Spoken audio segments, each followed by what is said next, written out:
Abri os meus lábios ao Senhor e a minha boca anunciará o vosso louvor.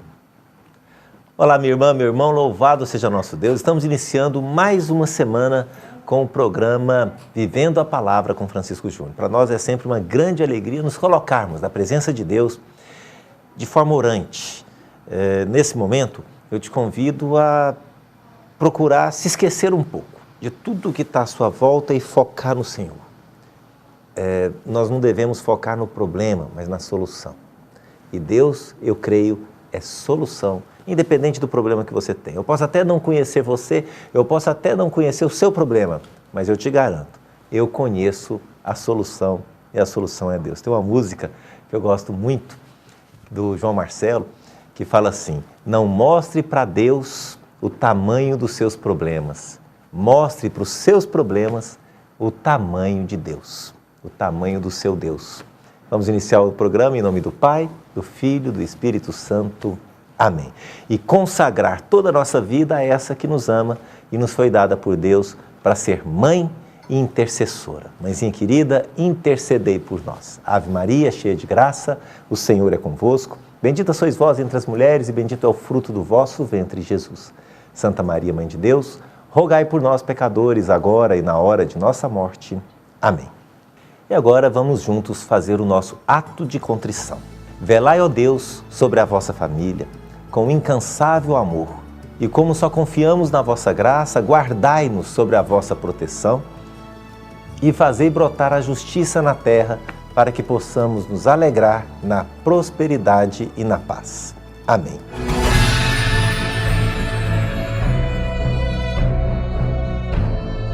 Durante toda a semana, vamos pedir a graça de aprender a ser cristão a cada dia. Hoje, especialmente, pedimos a graça de entender que a vida é um caminho e que não devemos parar. Que possamos desejar sempre caminhar na presença do Senhor, à luz do Senhor, procurando viver sempre na palavra e na responsabilidade para com os irmãos. Rezemos juntos o Salmo 66. Que Deus nos dê a sua graça e a sua bênção, e sua face resplandeça sobre nós. Que na terra se conheça o seu caminho e a sua salvação entre os povos. Senhor, dai-nos a graça de caminhar na vossa presença. E é chegado o momento de nos colocarmos, de nos dispormos ao Espírito Santo para ouvir de Deus a sua vontade e, com a sua graça, com a graça do Espírito Santo, praticá-la em nossa vida. Faça a experiência. Mas para que isso aconteça, vamos juntos clamar a presença do Espírito Santo de Deus em nossa vida. Vinde, Espírito Santo, enchei os corações dos vossos fiéis e acendei neles o fogo do vosso amor. Enviai o vosso Espírito e tudo será criado, e renovareis a face da terra. Oremos. Ó Deus, que instruístes os corações dos vossos fiéis com a luz do Espírito Santo, fazei que apreciemos retamente todas as coisas, segundo o mesmo Espírito, e gozemos sempre de sua consolação. Por Cristo, Senhor nosso.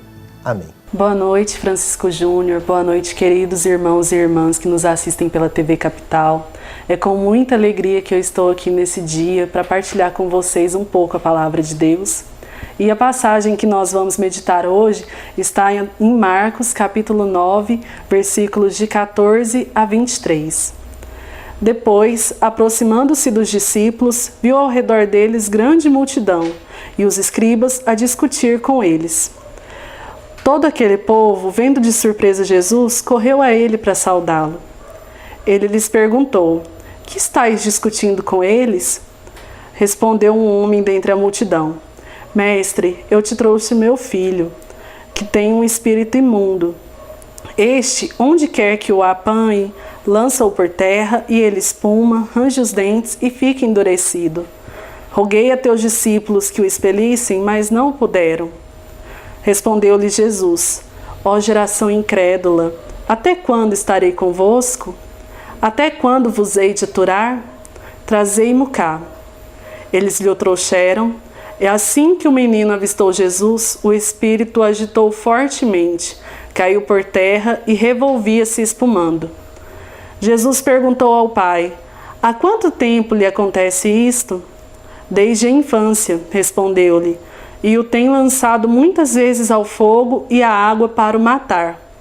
Se tu, porém, podes alguma coisa, ajuda-nos, compadece-te de nós. Disse-lhe Jesus: se podes alguma coisa, tudo é possível ao que crê. Palavra da salvação. Glória a vós, Senhor. Nessa palavra de hoje, nós podemos perceber a história de um pai que leva o seu filho, que é possuído por um espírito mudo, para que Jesus possa curá-lo e libertá-lo desse espírito. Só que, chegando ao local onde Jesus deveria estar, ele não se encontrava naquele local e ele pediu para que os discípulos o fizessem. Só que os discípulos não conseguiram. Só que eu pergunto para vocês, por que os discípulos não conseguiram? É porque eles não tinham poder para isso? Não, mas é porque o Pai não acreditou. Nós podemos ver aqui que Jesus mesmo diz: ó geração incrédula, até quando estarei convosco?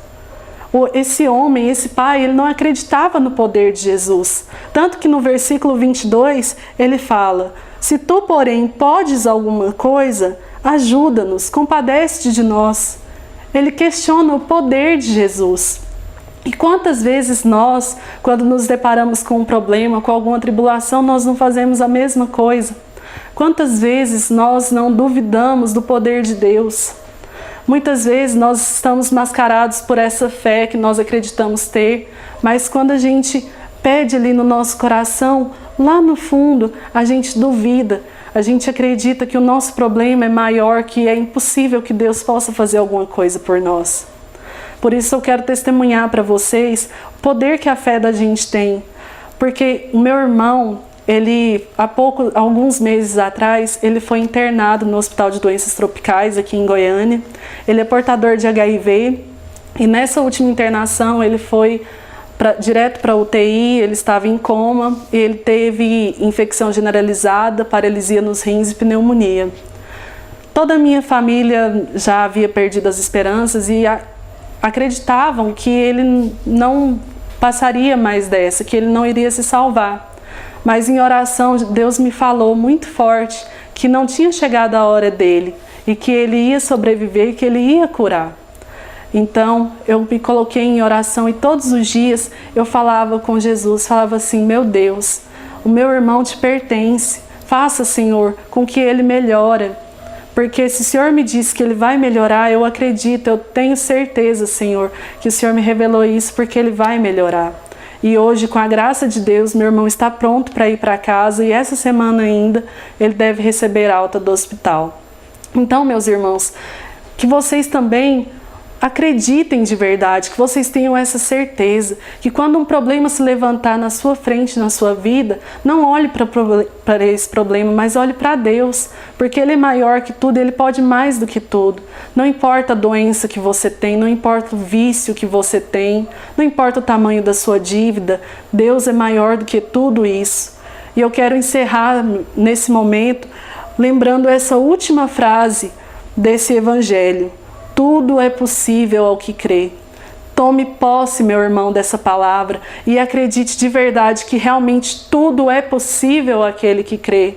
Isso não é uma metáfora, mas é verdade, porque o nosso Deus, Ele é muito maior, Ele é muito mais poderoso do que qualquer coisa. Que Nossa Senhora interceda por todos nós junto a seu Filho e que ela não permita que nós percamos a nossa fé.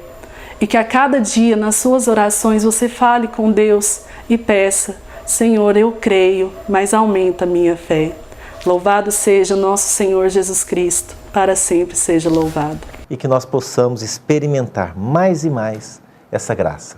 Que nós nos coloquemos nas mãos de Deus como paciente, que se coloca na mão do médico confiante, na certeza de que alcançará o resultado. Para nós é uma alegria muito grande ter a sua participação. E eu quero insistir nesse convite, participe conosco. Sugira história de fé, faça perguntas, mas também seja conosco uma força a mais na evangelização.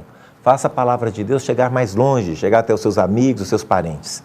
Entre no nosso site e partilhe a parte do programa ou o programa inteiro para aquele que você sabe que precisa da mensagem, da palavra de Deus. O nosso site é www.comfranciscojr.com.br. Vamos agora ao momento Edificando sobre a Rocha, que nós sempre respondemos uma pergunta de um telespectador, de um internauta que participa conosco.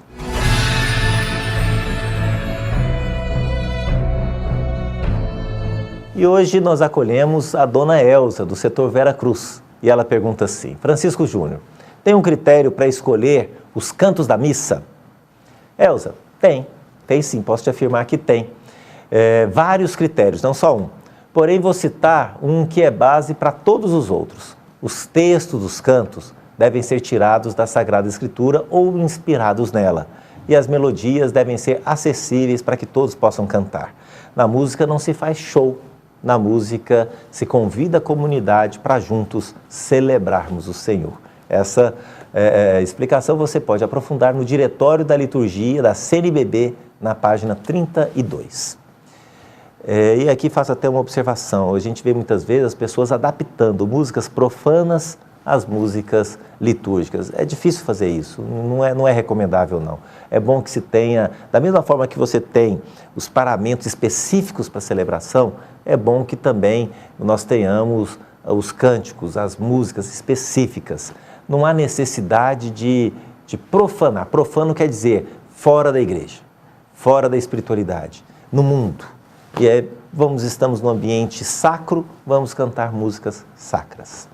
Rezemos com Santa Escolástica. Ó Deus, Pai de misericórdia, Santa Escolástica mostrou que nossa missão é servir. É promover a harmonia e a paz entre todos os homens. Dá-nos compreender em profundidade esses desígnios, para que te louvemos e bendigamos sem cessar. Amém. Rezemos juntos, porque todos nós podemos ser santos.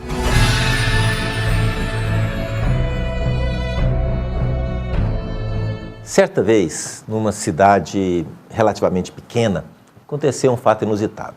Começaram a perceber que o padre começou a frequentar lugares de não muito boa fama, bares, boates e até outros talvez mais complicados de dizer.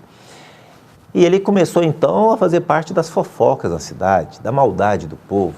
Eles começaram a achar que ele não estava mais em busca da espiritualidade e, ao contrário, estava gastando a vida com diversão, divertimentos vãos. Até que uma pessoa se encorajou e, por amor, disse ao padre o que acontecia, o que falavam dele e que ele explicasse essa situação. O padre, então, com muita paz, com muita tranquilidade, disse àquele jovem: rapaz, quando você quer tirar alguém da lama, não basta você apenas acenar para ele de longe. Às vezes é necessário que você vá até lá, estenda a mão, segure-o com força e o tire de lá. Eu tenho paz que eu não estou indo lá para me divertir ou entrar na lama. Eu estou indo lá para resgatar essas pessoas. Também Jesus, ele andava com gente de má fama. Também Jesus andou com cobradores de impostos, prostitutas e outros. Mas eu tenho muita consciência que a minha missão é evangelizar. E isso me anima mais do que a fofoca daqueles falsos devotos que veem maldade e fazem maldade com tudo. Nós sabemos que não é qualquer um que pode fazer isso, apenas aqueles que estão chamados a essa missão. Mas sabemos também que todos são dignos de receber a palavra de Deus. Conheci um padre que tinha esse ministério, e quantas pessoas ele resgatou para uma vida digna. Exemplo, Padre Léo. Padre Léo teve todo um ministério lá em Betânia. Ele falava que Betânia, a comunidade Betânia, ela recebia os piores dos piores. Mas quando chegavam lá, experimentavam o melhor dos melhores, que é nosso Deus. Rezemos. Salvai-nos, Senhor, quando velamos, guardai-nos também quando dormimos. Nossa mente vigie com Cristo, nosso corpo repouse em sua paz. Deus te abençoe, em nome do Pai, do Filho e do Espírito Santo. Amém.